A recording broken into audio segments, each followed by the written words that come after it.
सर्वप्रथम सर्व स्वामी भक्तांचे पुन्हा एकदा खूप खूप मनापासून स्वागत आहे। स्वामी भक्तांनो, म्हणतात ना की देवाच्या काठीचा आवाज होत नाही, देव काठीने मारत नाही। तसंच काही या अनुभवातून आपल्याला शिकायला मिळणार आहे।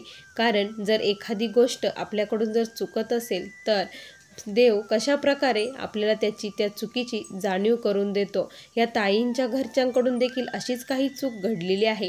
त्यामुळे हा अनुभव अगदी शेवटपर्यंत प्रत्येक स्वामी भक्तांनी आज बघावा। चला तर मग वेळ न लावता आपण या ताईंच्या शब्दात अनुभवाला सुरुवात करूया। ताई म्हणतात, सर्वप्रथम सर्वांना श्री स्वामी समर्थ, अनंतकोटी ब्रह्मांड नायक राजाधिराज योगीराज भगवान श्री स्वामी समर्थ महाराज यांना कोटी कोटी प्रणाम। स्वामी भक्तांनो, आज मी तुम्हाला माझ्या जीवनातील सर्वात मोठा अनुभव तुमच्यासोबत शेअर करत आहे। खूप दिवसाची इच्छा होती अनुभव शेअर करावा, पण आज ती इच्छा स्वामींनी पूर्ण करून घेतली। स्वामी भक्तांनो, मी बुलढाणा जिल्ह्यातील एका छोट्याशा खेडेगावातील रहिवासी आहे।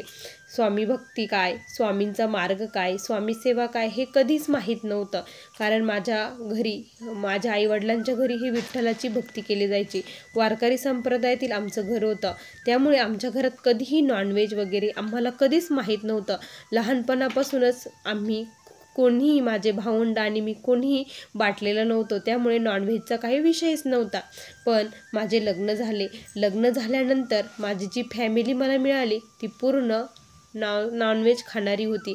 सर्वजण हे नॉनव्हेज खात असे, म्हणजे ते वारसुद्धा बघत नसायचे। गुरुवारी शनिवारी कधीही त्यांना वाटलं की ते लगेच मांसाहार, बोंबील, अंडे कधी काहीही करायचे। त्यामुळे खूप वाईट वाटायचं आणि माझी खूप पंचायत व्हायची। माझी अक्षरशः तेथे कोंडी होत होती, काय करावं काही कळत नव्हतं। पण आता काही माझ्यापुढे विलाजही नव्हता। आमची जॉईंट फॅमिली असल्यामुळे खूप मोठी फॅमिली होती, कारण माझे 2 चुलत सासरे, माझे सासरे आणि त्यांची सर्वांची मुलं, आम्ही सुना, हे सर्व असल्यामुळे खूप मोठा स्वयंपाक आम्हाला करावा लागत असायचा। आणि आमची परिस्थिती ही खूप छान होती, चांगली होती। पण म्हणतात ना, कालांतराने हळूहळू काहीतरी होत जातं, संकट येतात ते सांगून येत नसतात। असंच झालं। माझे जे मोठे सासरे आहे ते एक्सपायर झाले, त्यांना हार्ट अटॅक आला आणि ते एक्सपायर झाले। जेव्हापासून ते एक्सपायर झाले तेव्हापासून घरात खूप कलह निर्माण झाले, कारण त्यांचा दबदबा हा खूप होता। त्यांच्या एकट्यामुळे पूर्ण घर हे बांधलेलं होतं, पण तेच गेल्यानंतर सर्वजण आता सेपरेट मागू लागले होते, आम्हाला आमचं सेपरेट द्या। त्यावेळेस काय झालं की आम्हाला सर्वांना सेपरेट देण्यात आलं आणि आमच्या वाटणीमध्ये औदुंबराचं वृक्ष आलं। आमच्या घरापुढेच औदुंबराचं वृक्ष होतं। आता घरामध्ये माझे सासू सासरे, मिस्टर आणि माझे मुलं असं आमचं कुटुंब बनलं होतं। त्यामध्ये ते सर्वजण आता नॉनव्हेज खात होते। आता नॉनव्हेज वगैरे करायचे, मी कधीही ती भाजी केली नाही किंवा त्याचे भांडे देखील मी कधीही धुतले नाही, ते माझ्या सासूबाईच करत असायच्या। माझी सासूबाई काय करायच्या की जेवण वगैरे झाले की ती भांडे धुतात आणि खरकटं पाणी हे औदुंबराच्या झाडाखाली ते फेकत असायच्या। आणि त्यामुळे ते जे मांसाहार खाल्लेलं होते, तुकडे, पाणी, ते सर्व काही तिथे पडायचं। मी त्यांना खूप वेळेस सांगितलं की हे असं करत नका जाऊ, इथे साक्षात भगवान दत्तांचा वास असतो म्हटलं। औदुंबर वृक्ष हे खूप पवित्र आहे, त्याच्याखाली तुम्ही हे असं फेकू नका, हे चांगलं नाही, असं त्यांना खूप सांगायचे। पण त्यांनी कधीही माझं ऐकलं नाही। मग नंतर तर मी सांगणं सोडून दिलं, तुम्हाला जे करायचं ते करा, असं मी ठरवलं होतं। पण काय झालं, माझे जे चुलत सासरे होते त्यांनी लुबाडून, खोटं बोलून ती जागा जी माझ्या सासऱ्यांकडून घेतल्यानंतर आम्ही कोर्टामध्ये ही केस टाकली, पण काही त्याचा निकाल वगैरे लागत नव्हता। खूप हे चालू होतं, भांडणं त्यावरून चालू होते, खूप वादविवाद चालू होता। म्हणतात ना, देव काठी घेऊन मारतो, त्याचा काठीचा आवाज येत नाही, तसंच काही आमच्या बाबतीत देखील घडलं होतं। यांच्याकडून खूप मोठी चूक ही घडत होती, पण त्यांना ती कळत नव्हती।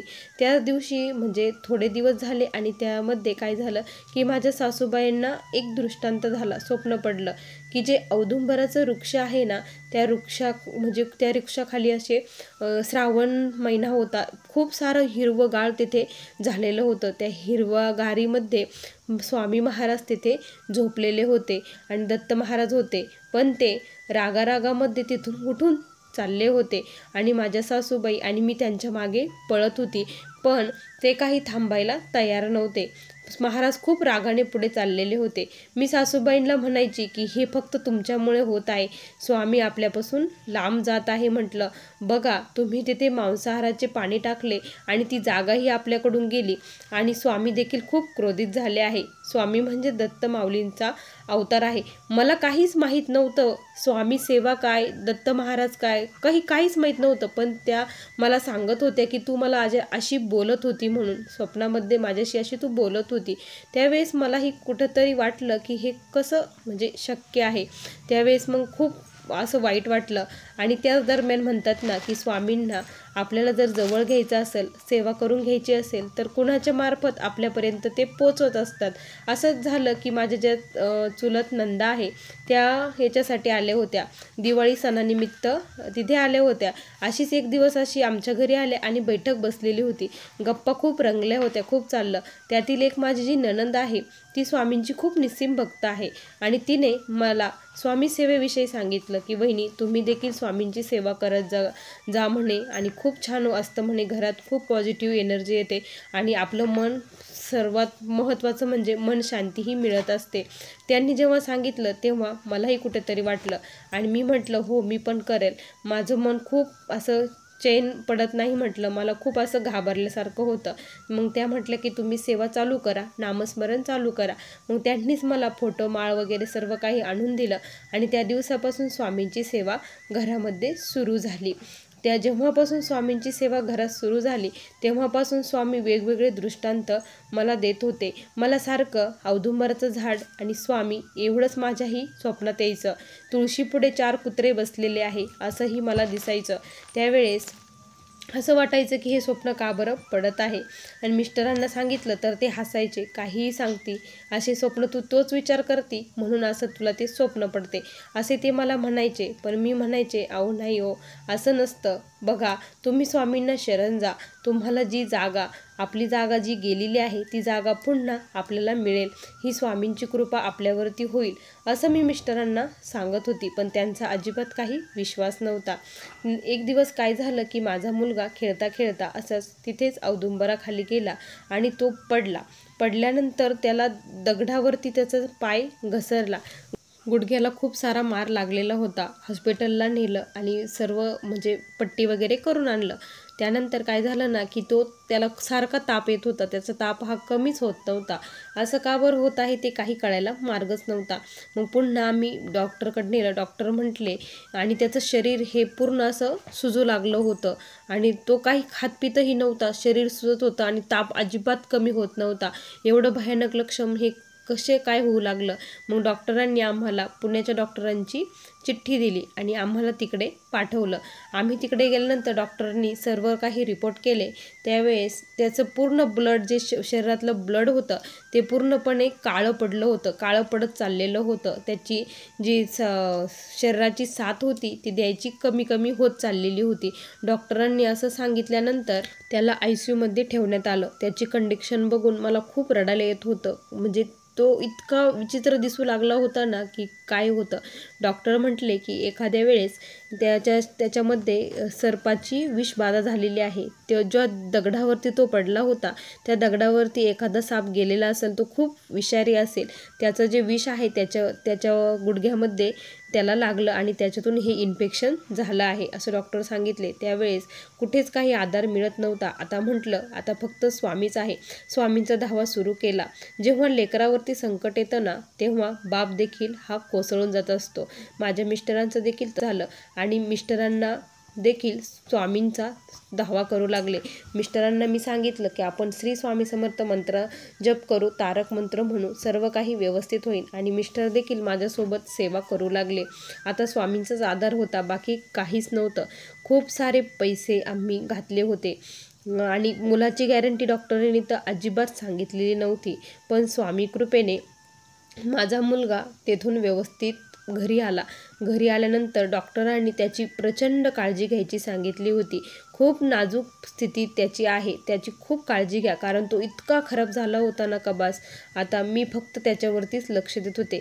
काम मी थोडं कमी करायचे, पण माझ्या मुलाकडेच कंटिन्यू लक्ष देत होते. आणि मुलगा तेथून वाचून आल्यानंतर मिस्टरांचा देखील स्वामींवरती विश्वास बसला आणि मिस्टरही म्हटले की खरंच माझ्याकडून चूक झाली, तू मला जे सांगत होती ते खरंच होतं, आपण औदुंबराखाली करायला नव्हतं पाहिजे, असं मिस्टर त्यावेळेस बोलले आणि स्वामींपुढे अनन्य भावाने शरण गेले, नतमस्तक झाले. स्वामी आम्हाला माफ करा, अशी स्वामींपुढे माफी मागितली. आणि आता इथून पुढे तुम्ही जे आयुष्यात करताल ते आमच्या आयुष्यात घडणार आहे, असं स्वामींना म्हटले. आणि माझे मिस्टर त्या दिवसापासून स्वामींची सेवा करू लागले. माझी स्वामी सेवा, मुलाकडे लक्ष देणे आणि घरकाम करणे एवढंच माझं चालू होतं. त्या दरम्यान आम्ही जी कोर्टामध्ये केस टाकलेली होती त्याचाही निकाल लागला आणि निकाल आमच्या बाजूनी लागला. त्यामुळे सर्व काही आनंदात सुखरूप सर्व व्यवस्थित झालं. आणि आमच्याकडून पुन्हा असं काही पाप घडू नये, कारण तिथे जे मासिक धर्मही असतो स्त्रियांना, तिथं ये जाई खूप होत होती. मग आम्ही मोठ्या ब्राह्मणांना विचारून ते म्हटले की त्याची विधियोग पूजा करून तुम्ही ते तोडू शकतात आणि त्याचं सर्व काही जे सरपण हे होणार आहे ती संविधा तुम्ही एका यज्ञाला हवनाला देऊ शकता, असं सांगितलं. मग पूर्ण ब्राह्मणांना बोलून आम्ही त्यांची औदुंबराची पूर्ण हे केली, सेवा वगैरे केली आणि ते छाटून ते आम्ही एका मंदिरामध्ये यज्ञ हवनासाठी ते देऊन टाकलं. आणि तेव्हापासून घरामध्ये खऱ्या अर्थाने सुख शांती ही लाभू लागली होती. खरंच एखाद्या जर देवतेची आपल्याकडून सेवा जर घडत नसेल तर ते करूही नाही, जर होत असेल तरच करावं, नाहीतर पाप करू नये असं मला वाटतं. आम्ही जी चूक केली ती इतरही कोणी करू नये हेच मला कळकळून सांगणं आहे. त्यामुळे मी हा अनुभव शेअर केला आहे. असा मला आलेला हा अनुभव होता. श्री स्वामी समर्थ. बघा स्वामी भक्तांनो, किती सुंदर अनुभव होता. तुम्हाला या ताईंचा अनुभव कसा वाटला नक्की कमेंटमध्ये कळवा. पुन्हा भेटूया अशा सुंदर अनुभवासोबत. तोपर्यंत सर्वांना श्री स्वामी समर्थ. जय जय स्वामी समर्थ. श्री गुरुदेव दत्त.